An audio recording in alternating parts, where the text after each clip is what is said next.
मला शरीर संबंध ठेवायचे नाही। रात्री नवरदेवाला पाहताच नवरीचा असा निर्णय की घरात एकच खळबळ उडाली। कारण जाणून हादराल, कारण कळताच डोळे मोठे कराल, खरंच विश्वास बसणार नाही। पुण्यात घडलेली ही घटना ऐकताना सुरुवातीला कुणालाच काही कळत नव्हतं। सगळं अगदी नीट सुरू होतं, लग्न झालं होतं, घरात आनंदाचं वातावरण होतं, नातेवाईक ये जा करत होते, शुभेच्छांचा वर्षाव होत होता, कुठेही काही संशयास्पद वेगळं किंवा वादाचं वातावरण नव्हतं। नव्या संसाराची सुरुवात अगदी सर्वसाधारणच वाटत होती। लग्नाचा पहिला दिवस गेला, दुसरा दिवसही गेला, घरात नवरीची चाहूल होती, सगळे तिला सांभाळून घेत होते। सासरचं वातावरण शांत होतं, कुणालाही कल्पना नव्हती की या घरात लवकरच असं काही घडणार आहे, ज्यामुळे नातेसंबंध, विवाह आणि संमती यावर गंभीर प्रश्न उभे राहतील। तिसऱ्या दिवशी रात्री घरात शांतता होती, सगळे आपापल्या खोलीत गेले होते। बाहेरून पाहिलं तर सगळं अगदी नेहमीसारखंच, पण त्या खोलीत जिथे नव्या संसाराची सुरुवात होणार होती तिथे अचानक असं काही घडलं ज्याची कुणीही अपेक्षा केली नव्हती। नवरी शांत बसलेली होती, तिच्या चेहऱ्यावर ना आनंद ना राग, फक्त एक विचित्र स्थिरता। आणि तेव्हाच तिने ते वाक्य उच्चारलं, मला शरीर संबंध ठेवायचे नाहीत।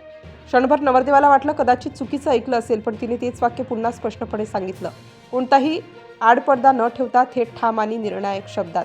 त्या क्षणी खोलीत हवा जड झाली, कुठेही ओरड, भांडण किंवा गोंधळ नव्हता, पण जे शब्द बोलले गेले तेच पुरेसे होते सगळं बदलण्यासाठी।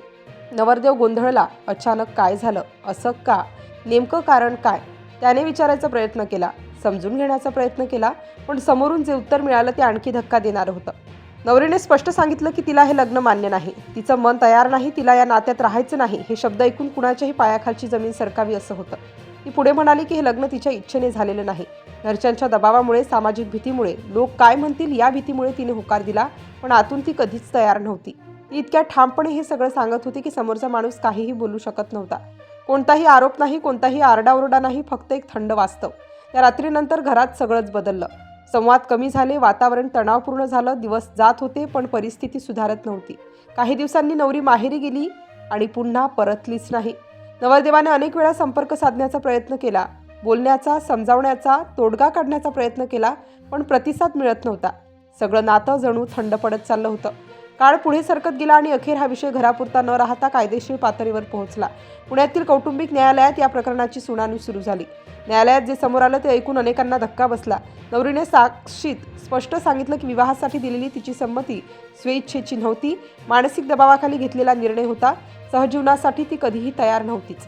न्यायालयाने या सगळ्या बाबी गांभीर्याने पाहिल्या। विवाह म्हणजे फक्त विधी नाहीत, फेरे नाहीत, सामाजिक बंधन नाही, तर तो दोन व्यक्तींमधील परस्पर संमतीचा करार आहे हे स्पष्ट करण्यात आलं आणि अखेर निर्णय आला, विवाह रद्द करण्याचा। हा निकाल केवळ एका प्रकरणापुरता मर्यादित राहिला नाही, पुण्यातच नव्हे तर संपूर्ण महाराष्ट्रात या घटनेची चर्चा सुरू झाली। अनेकांनी प्रश्न विचारायला सुरुवात केली, लग्नात संमती किती महत्त्वाची आहे, दबावाखाली घेतलेले निर्णय आयुष्यभरासाठी योग्य असतात का? या घटनेने एक गोष्ट स्पष्ट केली, नाही म्हणण्याचा अधिकार प्रत्येकाला आहे, तो लग्नाआधी असो, लग्नानंतर असो किंवा लग्नाच्या तिसऱ्याच दिवशी असो। पुण्यात घडलेली ही घटना आजही अनेकांना विचार करायला भाग पाडते आणि म्हणूनच म्हणावं लागतं, कारण कळताच डोळे मोठे होतील, विश्वास बसणार नाही।